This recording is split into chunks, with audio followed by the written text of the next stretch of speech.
everybody, I'm Sarah, and welcome to Mile High Church. Thank you so much for spending a portion of your weekend with us, especially if you're new. Our vision, oneness revealed, a world of love, peace, and abundance for all. Our mission, to serve as a spiritual beacon for personal empowerment and global enlightenment. Before we get started today, we want to give you a look at a few things coming up at Mile High Church for you and your family. Our series, What I Wish My Parents Knew, starts today after the 10 a.m. service. The topic is neurodiversity to help parents understand how their children experience the world in different ways. And come sing and dance and celebrate in community at our upcoming Interfaith Kirtan chanting on February 7th. Kirtan has the power to open your heart and awaken your sense of joy and inner peace. How to surrender. My name's Coop Blackson, nationally best-selling author of You Are the One and The Magic of Surrender. Surrender, surrender, surrender. Yeah, we often hear about, hey, it's good to surrender. You need to surrender if you're spiritual. That's the spiritual thing to do. But why is it that we so often resist and avoid and run away from surrender when deep down we know it is the key to freedom? Acceptance, grieving, surrender moves you into flow, more magic, more synchronicity. We're so excited to invite you to be with us for our next renowned speaker event with Coot Blackson on Friday, April 26th, 7 p.m. Early bird tickets are still on sale until January 31st for $36. You can get yours today out at our event center or online. Bring your friends, bring your family. We look forward to having you with us. For more information about anything you've heard today, connect with us online at milehighchurch.org. This is Lee, and this is Gozo. Have a great week.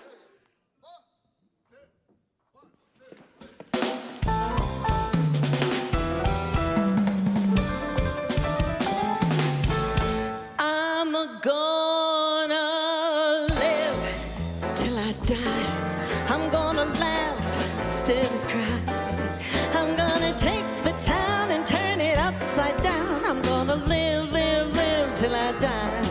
They're gonna say, what a gal. I'm gonna pray for the sky. Ain't gonna miss a thing. I'm gonna have my fling. I'm gonna live till I die. The blues I lay low, I'll make them stay low. They'll never trail over my head. I'll be your devil till I'm an angel, but until then, hallelujah, gonna dance, gonna fly. I'll take a chance, riding high. Before my number's up, I'm gonna fill my cup. I'm gonna live till I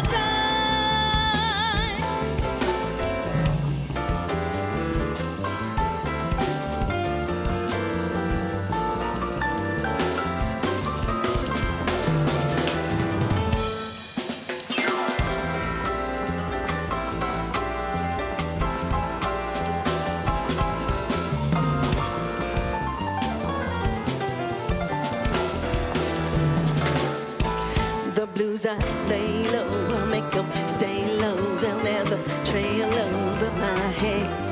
I'll be your devil till I'm an angel, but until then, hallelujah, gonna dance, gonna fly. I'll take a chance, riding high. Before my number's up, I'm gonna fill my cup. I'm gonna live till I die.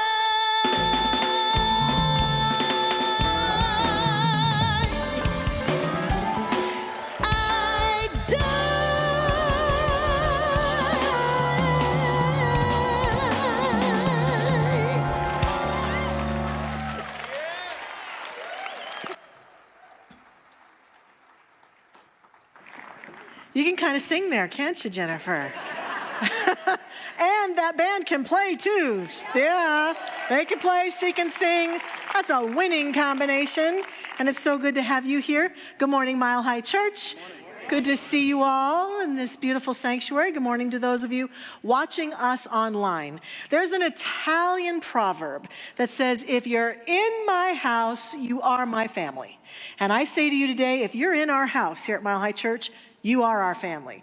Yes, welcome, welcome. And I'm talking functional family, like the good kind where you're loved and accepted for who you are. We're so happy you're here. We are thrilled to be together and see each other as family and be together in that beautiful, holy, sacred way. So thank you for bringing yourself to this place and settling in and bringing your light. And you heard, if you were here for the announcements, our vision and mission in the announcements. And I would like to invite us to say them aloud together because it's so powerful to use our words to affirm our good, and it's fun for us to say them together. So please join me and let's speak aloud and fill this space up with our vision. Oneness revealed, a world of love, peace, abundance for all.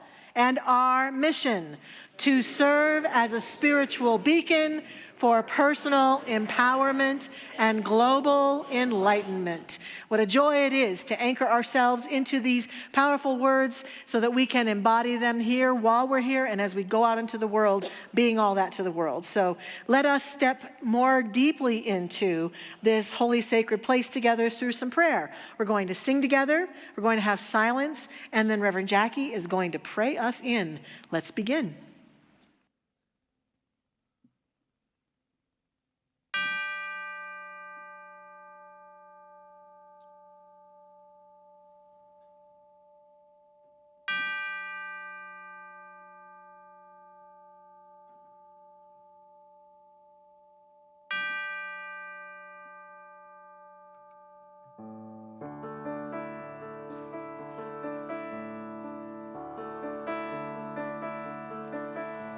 Surely the presence of God is in this place.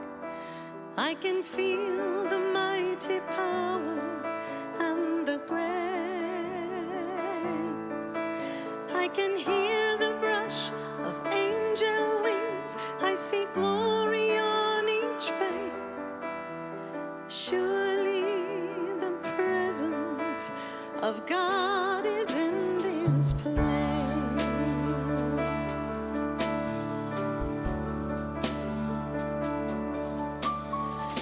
Surely the presence of God is in this place.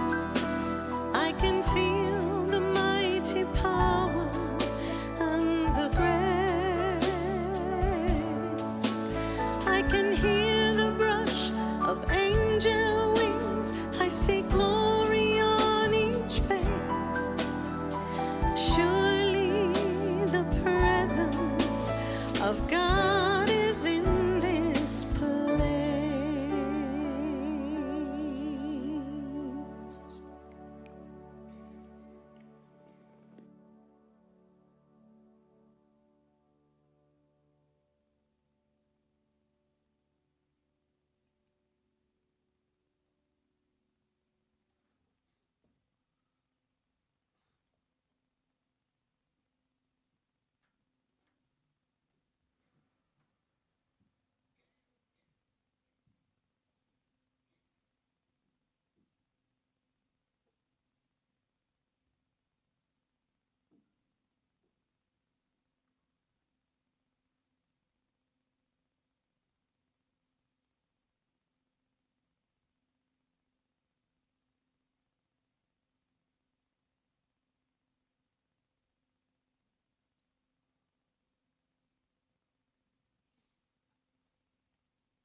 And in this quiet, in this moment of absolute stillness, we feel the divine in this space within ourselves.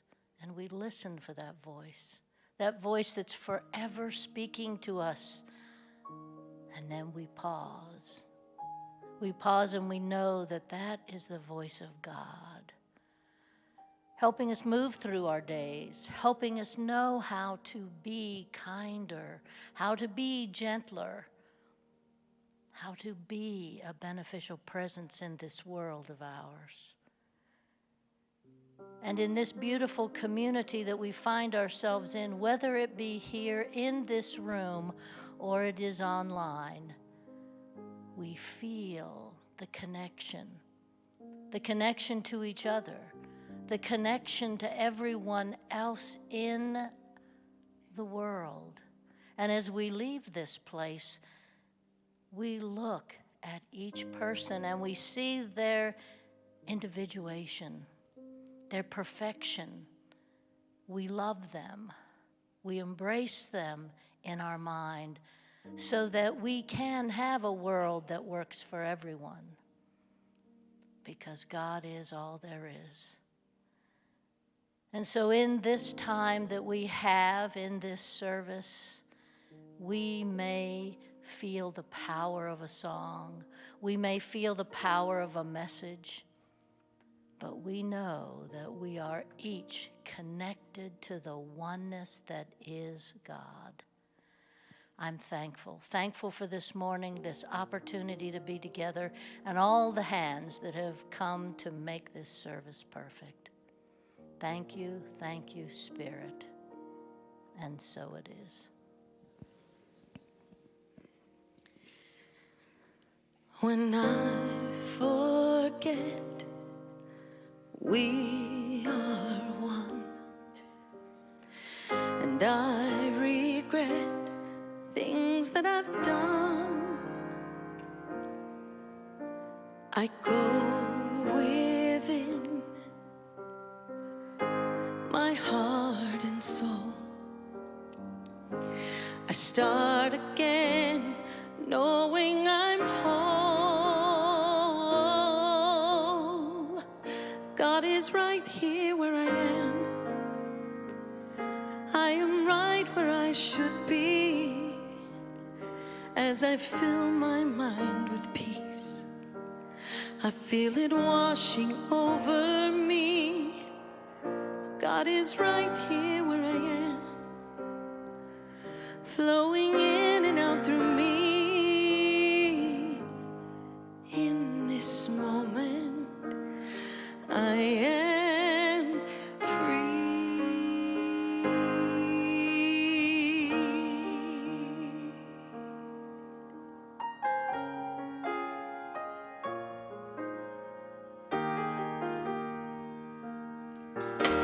When things go wrong and my way is dark, and when I lose my song and life breaks my heart, I go within my heart and soul. I start again, knowing I'm whole. God is right here where I am. I am right where I should be. As I fill my mind with peace, I feel it washing over me. God is right here where I am, flowing in and out through me. In this moment, I am free.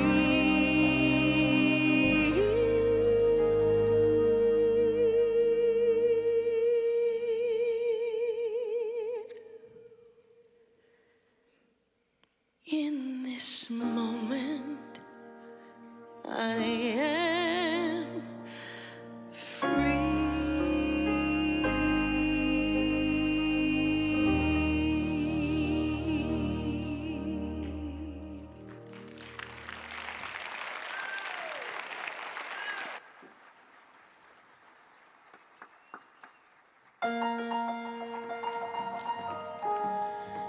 Our inspirational words today start with Lao Tzu, who said, "Be content with what you have. Rejoice in the way things are. When you realize there is nothing lacking, the whole world belongs to you." And this next reading is from Louise Hay, and I'd like each of you to take it in as an affirmation or a personal prayer. I am one with the power that created me. I am totally open and receptive to the abundant flow of prosperity that the universe offers. All my needs and desires are met before I even ask. I am divinely guided and protected, and I make choices that are beneficial for me. I rejoice in others' successes, knowing there is plenty for us all.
all that I am.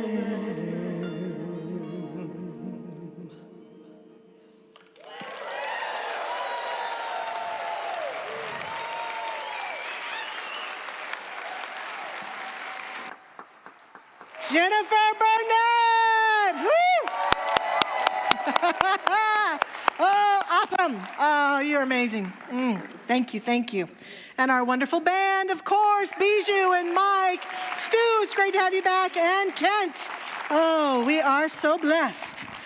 That's one of my favorite New Thought songs, inspired by Dr. Michael Beckwith, written by Ricky Byers. And so we have in this wonderful series of Back to Basics attempted to bring a lot of songs from our denomination into these services. And that's one of the cornerstone ones. So, and she does it so well, too. Oh, it's amazing. Yes. Yeah.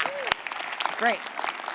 Hey, before I jump into my message, I just want to once again encourage you to join us for our event on April 26th. I know April seems like a long ways away for those of us who have very busy schedules, but Coot Blackson, as you probably heard if you heard him in the announcements, is an amazing man. I had a chance to interview him the other day. We're going to publish that interview probably online, and you'll be able to hear more from him. He's passionate. He was raised by a Japanese mother and a father from Ghana, and his father was a minister. He toured around in Japan did you know there's a whole New Thought movement that's ginormous in Japan? And Coot's father went on tour with them and was a practitioner in New Thought and taught his son New Thought principles. So for Coot Blackson, it's kind of interesting. It's like he's almost more excited to come here than we are, because for him, Mile High Church is his Mecca. He's coming to his New Thought roots, to our church, where people want to be here. So he is so excited, and he's bringing a beautiful message about surrender. And one of the reasons I wanted to really speak to it today is that early bird tickets they end on July 31st. That's Wednesday, for some of you who forgot what date it is. Wednesday. Yeah. No, January. Thank you, Jeanette. Did I say July? Wow. Whew. Okay. I just told everybody in the first service that time was my place. I'm still struggling with abundance, so I guess I just manifested that. January 31st, this Wednesday, the tickets are no longer early bird. They will go from $36 to $45. So get yours. You can get them at the event center today. You can get them online. You can watch the service or the event online if you'd prefer not to be here in the sanctuary, or you know people who would like to be there. Buy one for a friend, even if you don't have any friends. It's a great way to affirm you're going to have a friend by then, right? So join us for this wonderful event. And I'm very happy to be here for our final Sunday in our Back to Basics series. Every January, we take the number of Sundays in January and really go back into what are the basic ideas that we teach. And I've enjoyed this series very much. I hope you have also. If you have people who've been interested in Mile High, one way to introduce them to our community is to say, hey, watch these series of talks, or watch one of them and get a sense of what it is that we believe.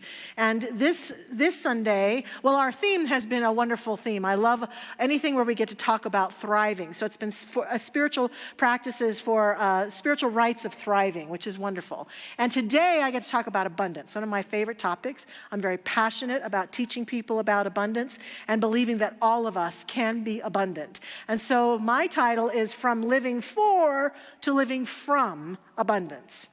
And in the materials for this week, in the description of today's topic, there was a quote by a great author, Eric Butterworth, who was a minister in Unity. He wrote a book called Spiritual Economics, one of my favorite books on abundance. And Butterworth says, things may happen around you and things may happen to you, but the only things that matter are the things that happen in you.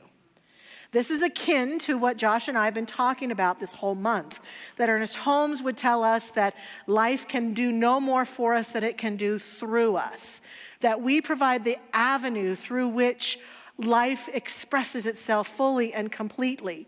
And so we believe then, when it comes to abundance, that it's all about what's going on inside of us that is allowing abundance to be expressed through us.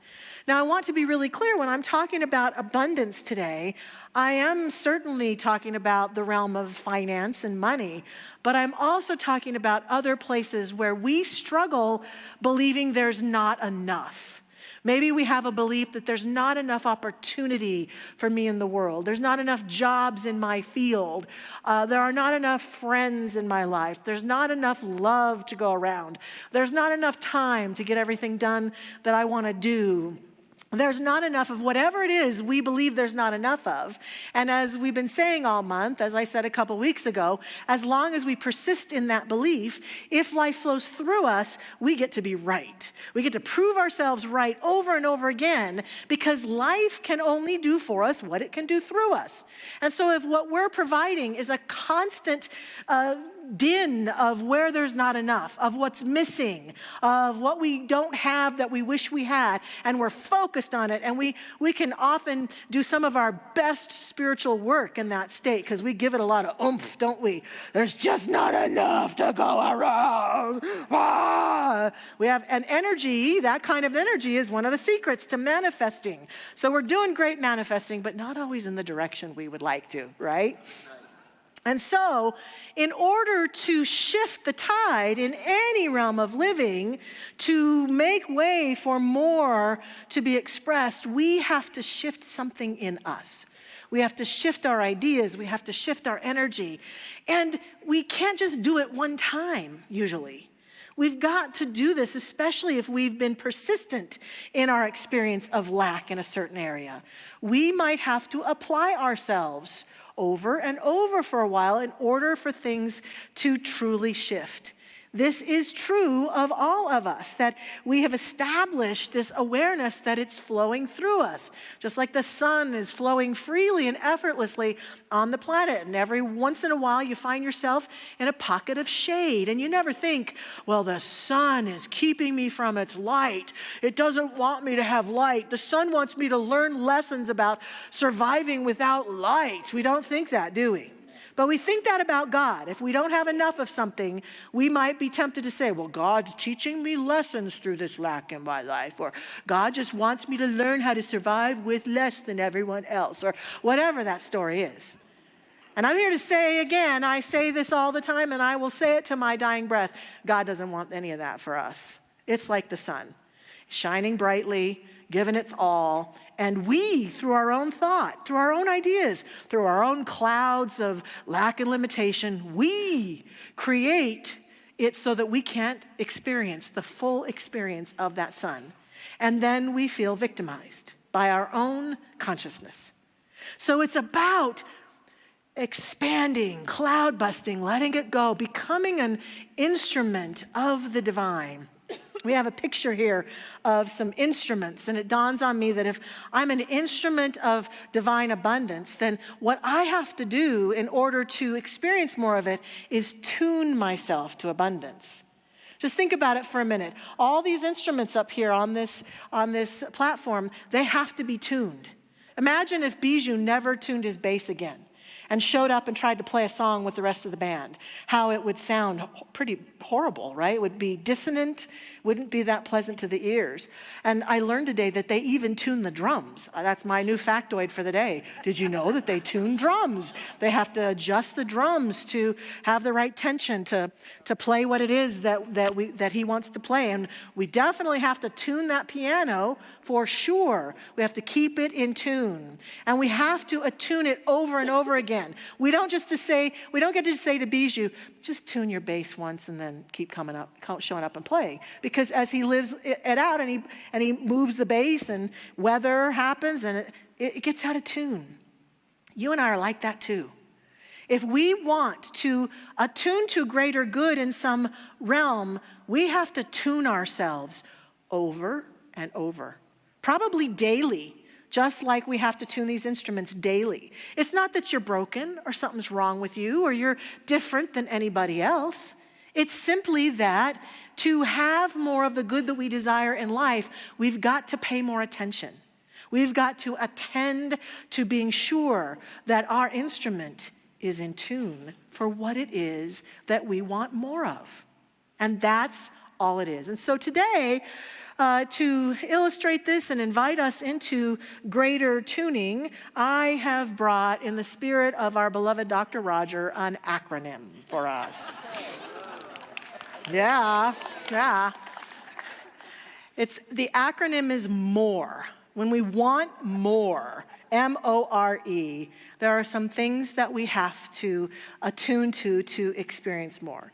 The M stands for we have to mine creative thoughts. Just like someone who is mining in the earth, it's a lot about chunking away what we don't want to reveal what we do.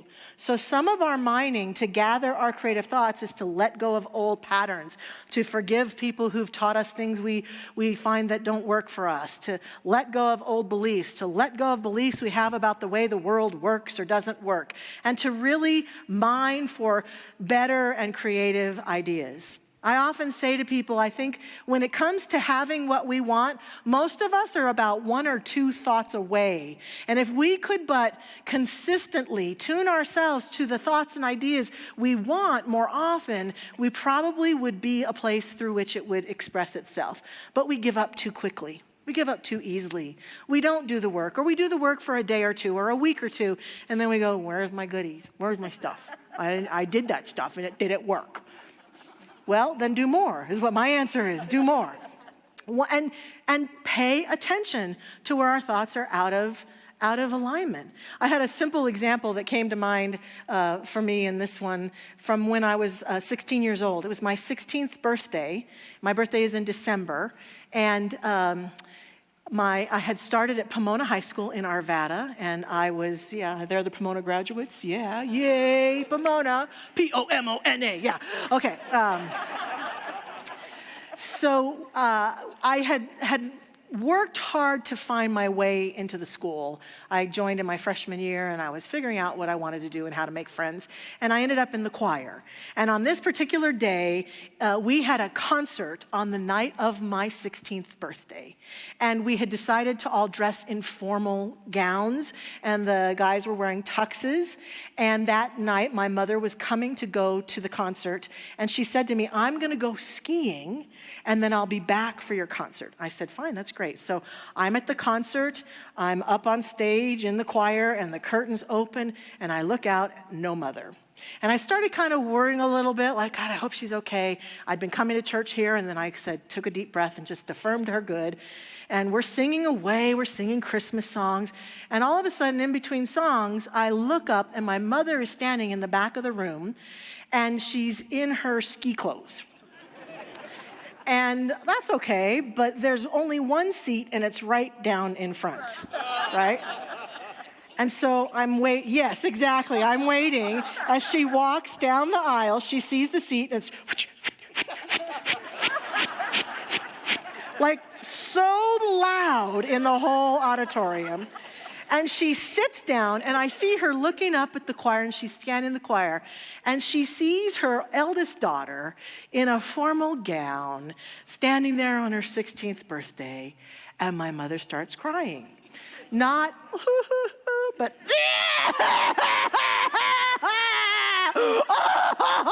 ugly cry, like loud, ugly cry. And everyone is looking at her, and all the kids are looking at her. I'm thinking, thank God no one knows that's my mother. And so the director's kind of, okay, let's sing.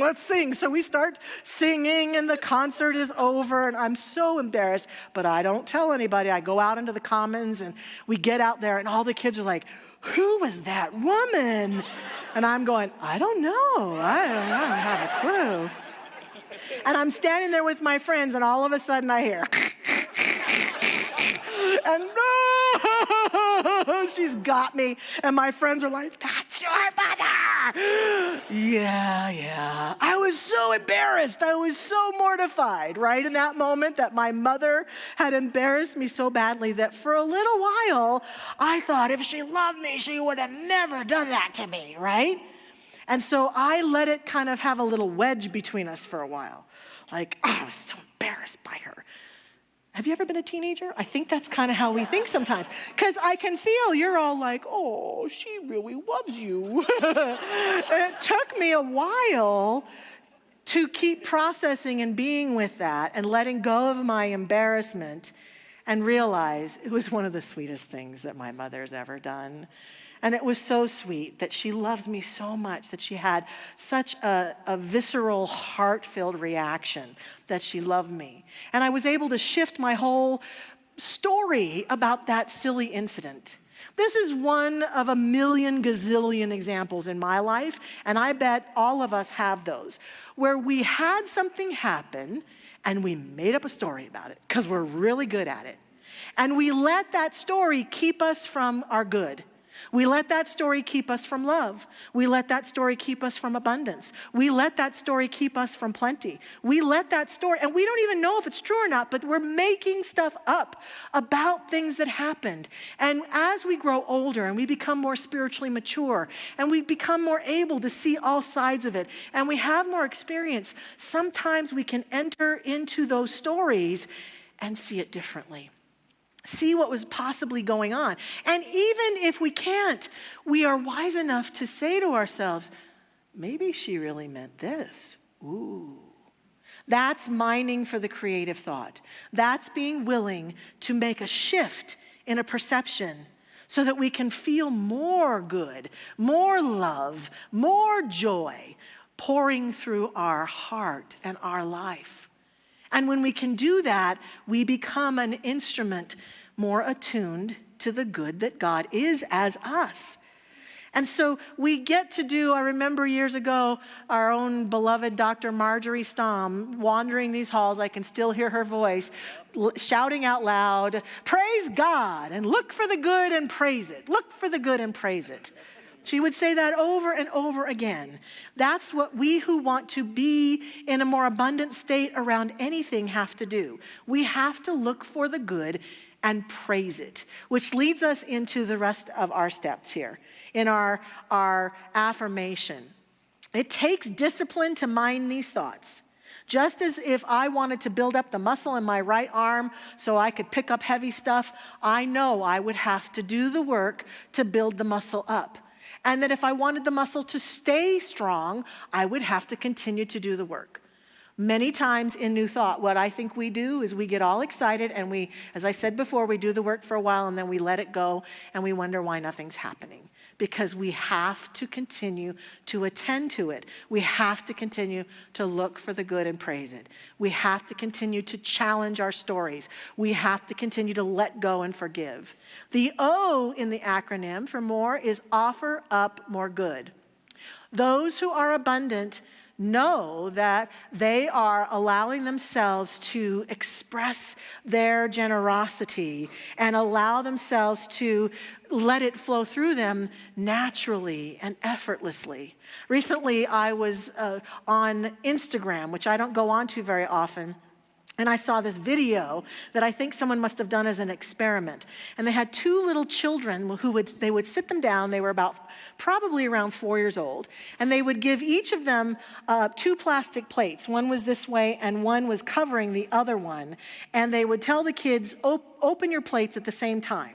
And the kids would take the top plate off. And one of them would have 2 halves of an apple cut up. And the other one would have nothing. Time after time after time, the kid who had something would just automatically give the other one their half. And then they would hug and share together and laugh and eat their apple. It didn't matter whether it was 2 girls or 2 boys or 2 children whose gender I couldn't tell. It didn't matter at all. What was so prevalent was at that age, there's this natural born, here, have some of mine. Here, I'll share. And we also know that in time after time, as they do studies on people who are depressed or who are sad or who feel disconnected, that one of the secrets to re-engaging is to go out and give that which you are yearning for. So people who feel isolated and alone, text somebody today and say, how are you doing? I'm just thinking about you. People who are feeling as though nobody cares about them, extend yourself in love and care towards someone who is in your life and you be the first one to reach out. People who feel disconnected from life, go out and volunteer and be of service at a food pantry or in a church or in a group somewhere. And what we see happens over and over again is that something happens in the brain when we access that natural abundance, that natural generosity. You see, yes, when we give our time, our treasure, our talents to people, it blesses the people that we do that with. But you know who it really blesses more than anybody? It blesses us. It tunes us in a way that says, I am so abundant that I'm generous. I accept that I'm so abundant that I can give back. I am so tuned in. I'm so connected that I can offer up this good. And this is how we continue to tune ourselves to abundance in all realms of our life. In all realms. Indeed, as I said earlier, mine is time. I still sometimes get caught up in that, I don't have enough time, I don't have enough time, I don't have enough time. And I have to really pull myself out of that, and I consciously volunteer, support and mentor other ministers, and do things that call me, even with my busy schedule, to be of service, because I know that's how I meet that realm of challenging myself to believe I've got plenty of time. And when I give like that, I feel so good. It feels so wonderful. It flows so easily. And so offering up more good is our natural state. The R stands for reflect upon your blessings frequently. This is fairly well known in our culture. We've heard about it for years. But a person who takes time to be grateful and really calls out how grateful they are, even when they're going through challenges, to stop for a moment and just be grateful, to reflect upon the blessings that are right here and right now. They expand their beingness in a powerful way. The wonderful comedic actor Jim Carrey says to us, I challenge anybody in their darkest moment to write what they're grateful for. Even stupid little things like green grass, or a friendly conversation with somebody on the elevator. You start to realize how rich you are. See, that's what gratitude does. When we enter into it, gratitude helps us to feel abundant, wealthy. Like, look how much good I got going for myself. Look how much good is flowing in my life. I am so grateful for this good.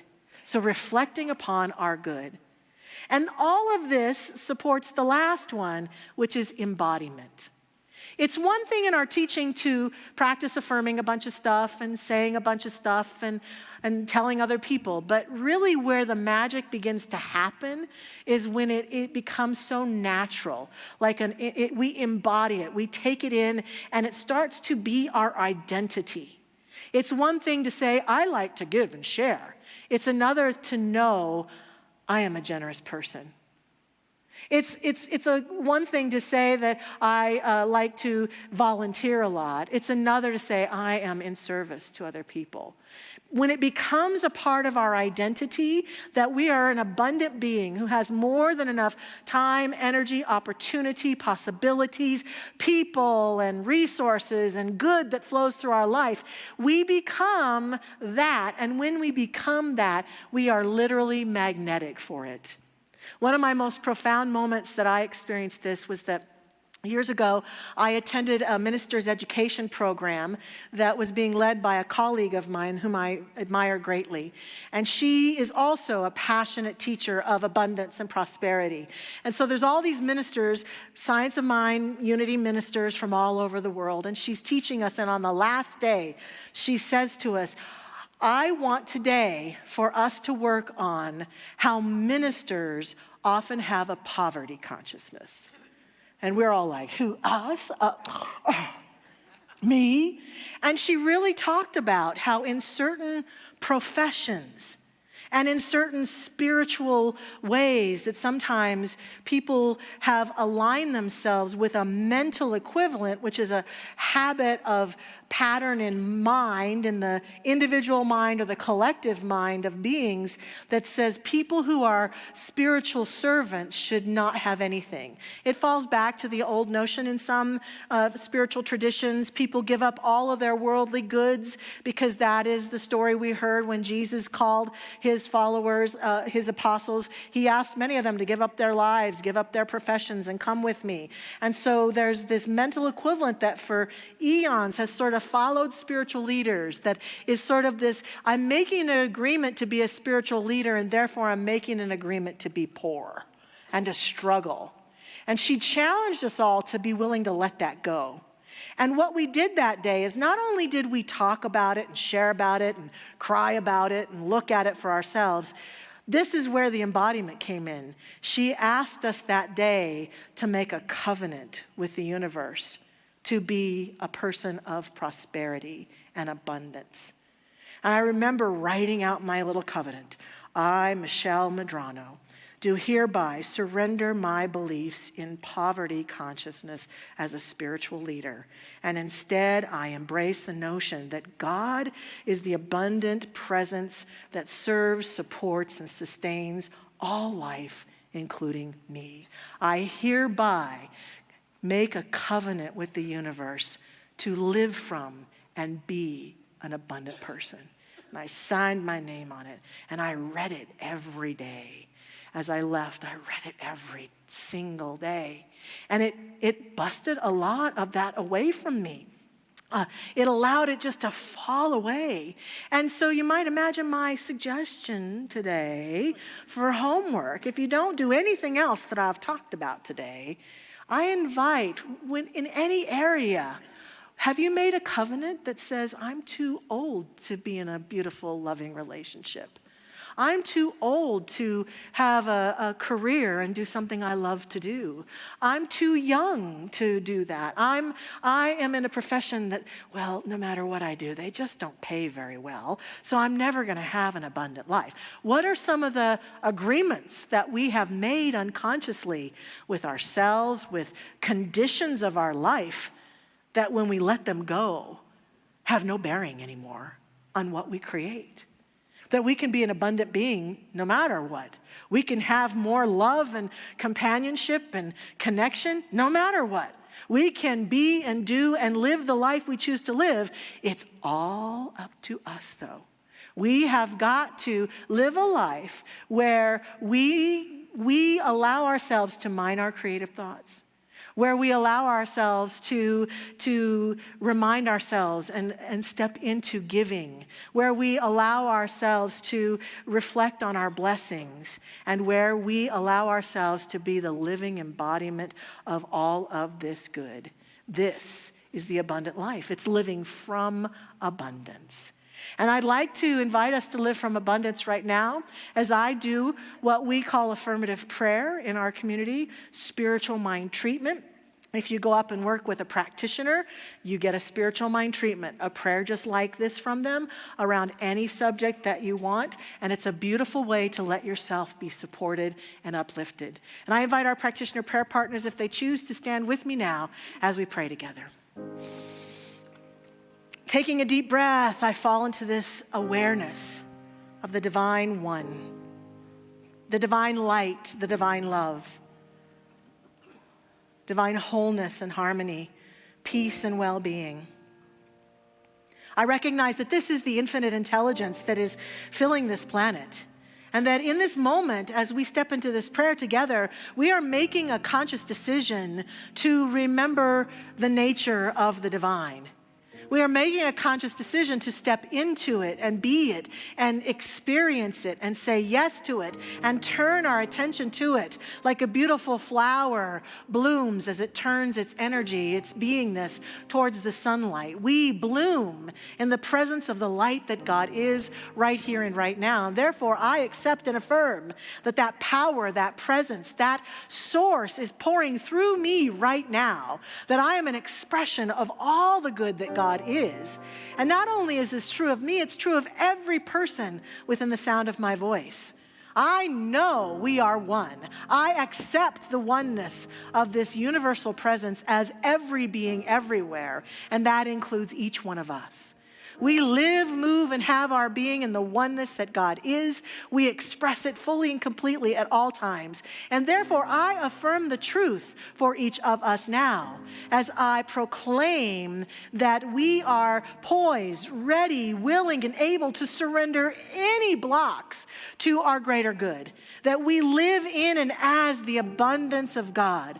We surrender our stories. We surrender outdated beliefs. And we embrace the opportunity to be the generous, joyful, alive presence that is the truest nature of our being. I accept and affirm that abundance is ours now in any and all areas of life, and invite each one of us to attune ourselves now to any area that we are affirming and accepting greater abundance this day. Just feel the tuning happening as we accept and say yes, yes, inside of ourselves, yes to that greater good. And I just give thanks. I'm grateful to witness this good flowing through us, activated in us, expressing in our lives right here and right now. I am so grateful that as it has been spoken, it is done. I release this prayer now into the action of the law that makes it so. I let go, I let God, I let it be so right here, right now. And so it is. Amen. God is right here where I am. I am right where I should be. As I fill my mind with peace, I feel it washing over me. God is right here where I am, flowing in and out through me. In this moment, I am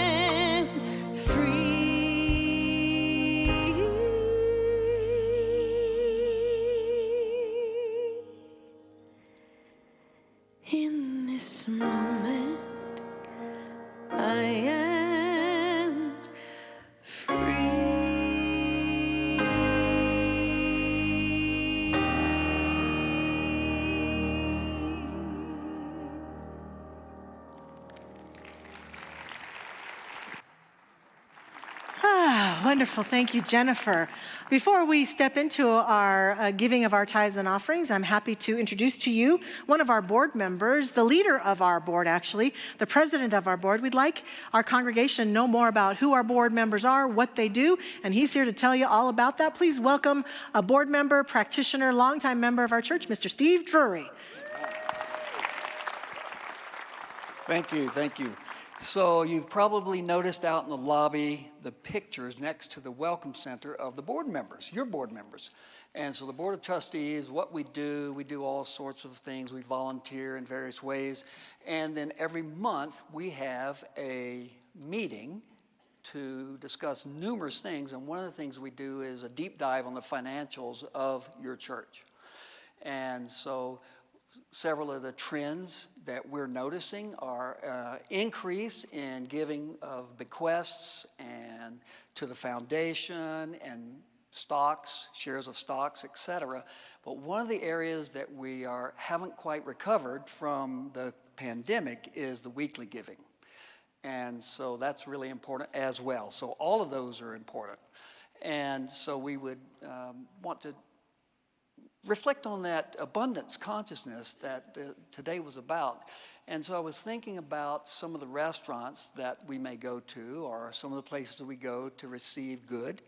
And I was thinking about Abundance Cheesecake Factory. Yeah. Wow, talk about a menu and lots of good calories. I mean, I don't know if they're good calories, but calories. Just an abundance of everything. And so we go in there, we sit down, we go through the menu, we enjoy the meal, we talk, we have fun with people, and then we just leave. No, we actually have to pay. A little bit different than here, isn't it? Mm-hmm. And so here we have a choice. We come, we enjoy, we receive, and then we get to choose how much do we give and when do we give. And so I'd invite you to join me in giving weekly. And if you have your checkbook, now's a good time to pull it out and start writing a check. And to think about, what do you want to give today and on a weekly basis? So, Thank you. Thank you. Thank you very much, Steve. Wonderful. Wonderful, wonderful. Steve will be out in the lobby today if you would like to talk with him more, if you're interested in being on the board. He's one of the guys to talk to and finding out more about what they do. He'll be out there in that end of the lobby. And one of the trends that he's talking about, a lot of people aren't bringing checkbooks to church anymore, we've heard. We provide a lot of ways that if you're in this space and you're going to circulate today, you'll see them up on the screen. You can text to give. You can give as the baskets go by. Out there in the lobby, we have a credit card machine on the counter, and you can go there if you choose to do a debit card or something like that. So lots of ways, and we thank you so much for your generosity. And now as we step into our offering, please affirm the truth of our abundance together. Let's say these words: divine love as me blesses and multiplies all that I am, all that I have, and all that I circulate, and so it is.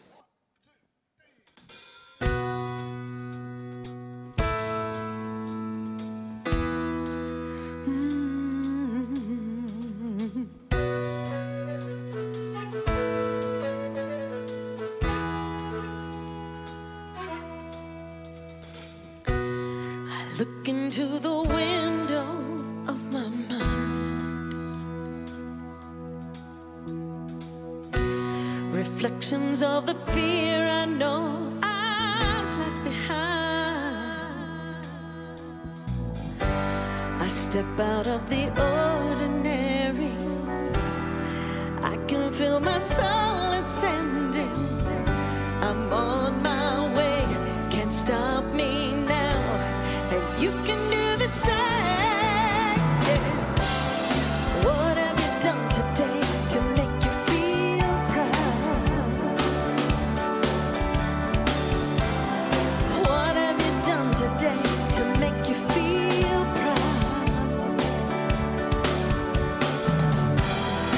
You could be so many people if you make that break for freedom.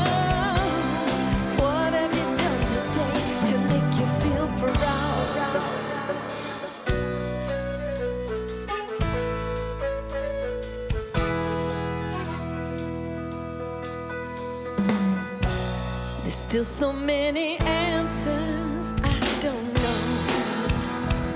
There are so many answers. I realize that to question is how we grow. To question is to grow. So I step out of the ordinary. I can feel my soul ascending. I'm on my way, can't stop me now. And you can do the same. Yeah. What have you done today to make you feel proud? It's never too late to try. What have you done today to make you feel proud?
Thank you, Jennifer and the Mile High Band. And you know what I think? I think you're proud of them and you should give them some more love.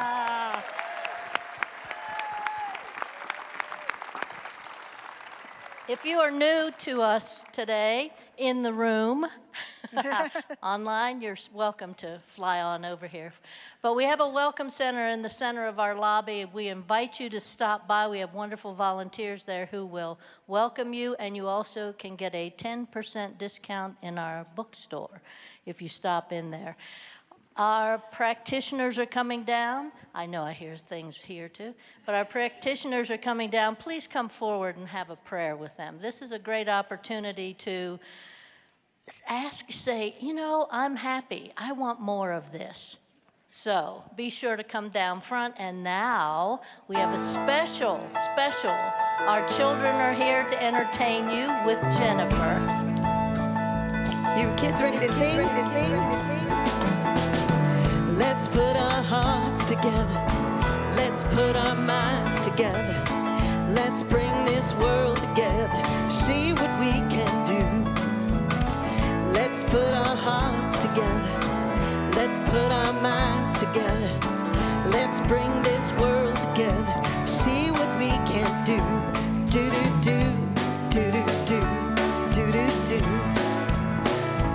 do do do do do do do do. Let's put our hearts together.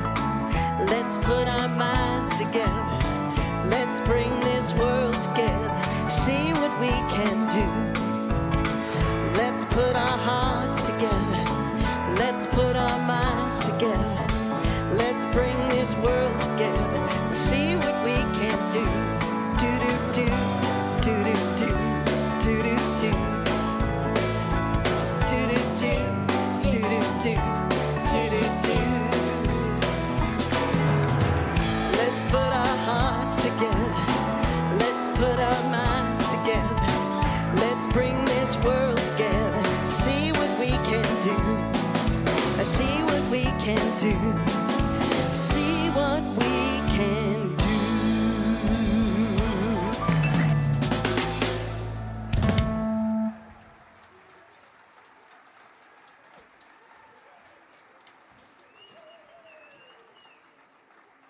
How fun, how fun.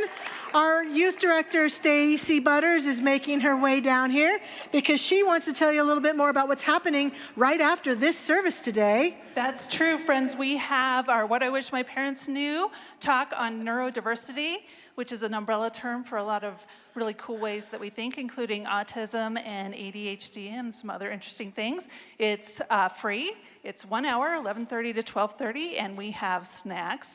And we have childcare, and we have giveaways. So I hope we will see you over in the Vote Center at 11:30. And it's for parents and even grandparents, aunties. If you've got a child in your life, you're welcome, right? Yeah, in fact, I will be honest with you, what I learned about children is helping me with my 65-year-old brother-in-law. So this really has far-reaching benefits.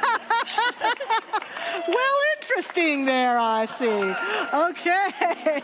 We want you to know about some spiritual opportunities next Sunday, right after this 10 o'clock service at 11:30. Reverend Zamira Jasworska is going to be doing a singing bowl meditation, sacred sound meditation, over in the Vote Center auditorium. And so if you'd like to join her for that, all are welcome to do that. And Reverend Jackie is standing here being very silent because she is leading a silent meditation on the 10th. It's a half-day experience, or 9 to 12, also over in the Vote. All are welcome, and it's going to be a beautiful contemplative experience, a really wonderful way to step out of the activities of the day into the quietude. So great opportunities. Hope you'll put those on your calendar. Now, if you'd stand with us, we will do our benediction and peace song. Please say after me, something wonderful is happening through me right now. It is this thing called life. Life is in my mind. Life is in my body. Life is all that I am. I claim it. I am it. Thank you, life. And so it is.